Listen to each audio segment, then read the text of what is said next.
Tai bus pirmas tavo filmas? Nebus pirmas filmas. Ta prasme, kad tai trumpo metro, jeigu tai bus trumpo metro filmas, tai nebus pirmas filmas. Pirmą filmą iš viso padariau Dogmos festivaliui, berods 2004 metais, kažkas tokio. O jeigu, labai įdomiai, gaunasi neformatas, tai ką aš dabar darau iš tikrųjų, nes gali taip atsitikti, kad tai bus pilnas metras.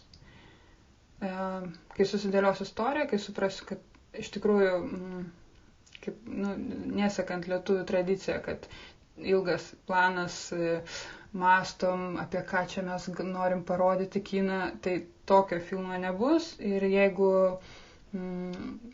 jeigu man pavyks, ta prasme, netempėt labai gumų, ištempti iki pilno metro, tai aš paliksiu pilną metrą. Jeigu aš matysiu, kad yra pertempta, kad nereikia tų scenų ir visa kita, tai aš mesiu lauk ir padarysiu trumpą metrą. Prasme, požiūris į kiną nėra kaip į... Tai yra kaip saviraiška, bet tai nėra tik kaip saviraiška. Kinas turi būti žiūrovai. Ir visų pirma, reikia žiūrėti, kaip žiūrovas žiūri. Ir kad jisai nesikankina, kad jisai nemiega, kad jisai negalvoja, kaip čia aš greitai pabėgsiu, kad neprieit prie režisierės pasakyti, nedaug dievą paklaus, ką aš galvoju. Aš labai bijau šitą. Labai nenoriu šitą ir tikiuosi to nebus.